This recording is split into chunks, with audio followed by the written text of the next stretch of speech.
കോട്ടയം ഭരണങ്ങാനം വില്ലേജിലെ ഇടമറുക് ഭാഗത്ത് ഉരുൾപൊട്ടി 7 വീടുകൾക്ക് കേടുപാടുകൾ ഉണ്ടായിട്ടുണ്ട്. ആളപായമില്ല.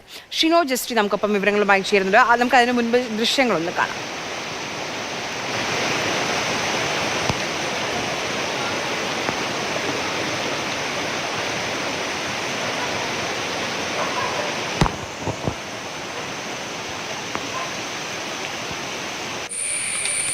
നീ എടുത്തതല്ലേ?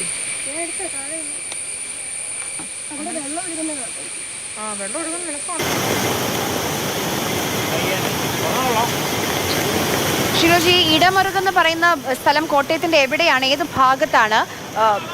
ഇപ്പം നമുക്ക് ദൃശ്യങ്ങൾ കാണുമ്പോൾ പേടിയാവും. അവിടെ കുറെ വീടുകളുണ്ട്, ആൾതാമസമുള്ള ഒരു മേഖലയാണിത്. നിലവിലെ അവസ്ഥ എന്താണ് അവിടെ?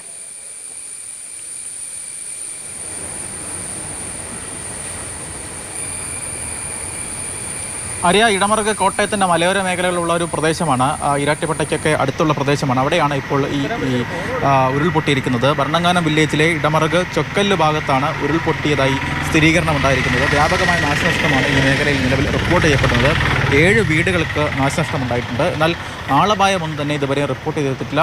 മറിച്ച് വലിയ രീതിയിലുള്ള കൃഷിനാശമൊക്കെ ഈ മേഖലയിൽ നിന്ന് ഇപ്പോൾ റിപ്പോർട്ട് ചെയ്യപ്പെടുന്നുണ്ട്. എന്തായാലും ഇന്ന് രാവിലെ മുതൽ കനത്ത മഴ ഈ മേഖലകളിലൊക്കെ തന്നെ ഉണ്ടായിരുന്നു. പ്രത്യേകിച്ച് കോട്ടയത്തിൻ്റെ മലയോര മേഖലകളിലും പൂഞ്ഞാർ ഉൾപ്പെടെയുള്ള മേഖലകളിലൊക്കെ കനത്ത മഴ ഇന്ന് രാവിലെ മുതൽ ഉണ്ടായിരുന്നു.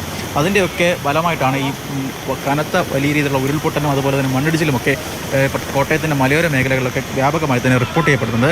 മീനച്ചി താലൂക്കിലെ മലയോര മേഖലകളിലാണ് ഇപ്പോൾ വലിയ രീതിയിലുള്ള മണ്ണിടിച്ചിലും അതുപോലെ തന്നെ ഒരിടത്ത് ഉരുൾപൊട്ടൽ ഉണ്ടെന്ന് സ്ഥിരീകരണം ഉണ്ടായിട്ടുണ്ട്.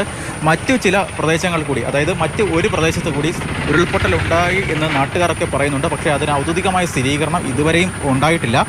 പ്രത്യേകിച്ച് മേലുകാവ്, മൂന്നിലവ്, തീക്കോയി, പൂഞ്ഞാറിൻ്റെ തെക്ക് പ്രദേശങ്ങൾ, ഇവിടെയൊക്കെയാണ് വലിയ രീതിയിലുള്ള മഴയും അതുപോലെ തന്നെ മണ്ണിടിച്ചിലും ഇപ്പോഴെല്ലാം റിപ്പോർട്ട് ചെയ്യപ്പെട്ടിരിക്കുന്നത്. തലനാട് പഞ്ചായത്തിലും വ്യാപകമായ മഴ തന്നെയാണ് ഇപ്പോഴും അനുഭവപ്പെട്ടുകൊണ്ടിരിക്കുന്നത്. ഇല്ലിക്കലിന് സമീപമുള്ള ചോനമലയിലും സമാനമായ രീതിയിൽ മണ്ണിടിച്ചിലുണ്ടായി. നരിമറ്റം ചോവൂർ ഇലവുംപാറ റോഡ് തകർന്നതായും റിപ്പോർട്ടുകളുണ്ട്. എന്തായാലും നമ്മളിപ്പോൾ നിൽക്കുന്നത് പാലായിലാണ്. ഈ പാലായിൽ മീനച്ചിലാറാണ് നിലവിൽ ദൃശ്യങ്ങൾ കാണുന്നത്. നേരത്തെയൊക്കെ ഇതിൻ്റെ ഇത്രയും ഒഴുക്കിന് വേഗതയില്ലായിരുന്നു. ഇത്തരത്തിലുള്ള ഈ മഴവെള്ളം വലിയ രീതിയിലുള്ള ഇപ്പോൾ ഒഴുകി വരുന്നുണ്ട്. പ്രത്യേകിച്ച് പാലാ ടൗണിൻ്റെയൊക്കെ ചെറിയ രീതിയിലുള്ള വെള്ളം കയറിയിട്ടുണ്ട് നേരത്തെയൊക്കെ. ആ വെള്ളമൊക്കെ ഇപ്പോൾ ഇറങ്ങിപ്പോകുന്നുണ്ട്. അതേസമയം തന്നെ മലയോര മേഖലകളിൽ നേരത്തെ ഇന്ന് രാവിലെ മുതൽ പെയ്ത വെള്ളമാണ് ഇപ്പോൾ വരുന്നത്.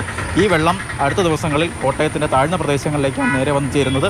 അത് കോട്ടയത്തിൻ്റെ താഴ്ന്ന പ്രദേശങ്ങളിലെ ജീവിതങ്ങളെയും വളരെ ദോഷകരമായി ബാധിക്കും.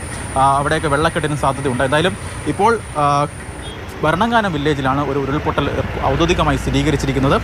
ചൊക്കല്ല് ഭാഗത്താണ് ഉരുൾപൊട്ടിയതായി സ്ഥിരീകരണം ഉണ്ടായിരിക്കുന്നത്. അവിടെ 7 വീടുകൾക്ക് നാശനഷ്ടമുണ്ടായിരിക്കുന്നു. ഭാഗ്യം കൊണ്ട് ആളപായമൊന്നും തന്നെയില്ല. അതേസമയം വ്യാപകമായ കൃഷിനാശമാണ് ഈ മേഖലയിൽ നിന്ന് ഇപ്പോൾ റിപ്പോർട്ട് ചെയ്തിരിക്കുന്നത്. ഷിനോജി, ഇപ്പം ജില്ലയിൽ അതിതീവ്ര മഴയ്ക്ക്, അതായത് റെഡ് അലേർട്ടിനുള്ള മുന്നറിയിപ്പ് ഉണ്ട്.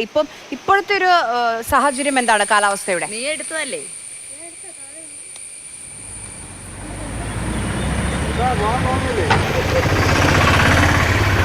കാര്യമായ മഴ ജില്ലയിൽ ഒരിടത്ത് തന്നെ നിലവിൽ പെയ്യുന്നില്ല. റെഡ് അലർട്ട് ആണെങ്കിൽ കൂടി രാവിലെ ആയിരുന്നു മഴയ്ക്ക് വലിയ രീതിയിലുള്ള മഴ ജില്ലയിൽ എല്ലായിടത്തും ഉണ്ടായിരുന്നത്. അതേ കണക്കിനുള്ള മഴ നിലവിൽ കോട്ടയത്ത് ഒരു ഭാഗത്ത് തന്നെ പെയ്യുന്നില്ല. പൂഞ്ഞാറിലാണ് ആകെ ഒരു ആശങ്ക ഉണർത്തുന്ന സാഹചര്യം നിലവിലുള്ളത്.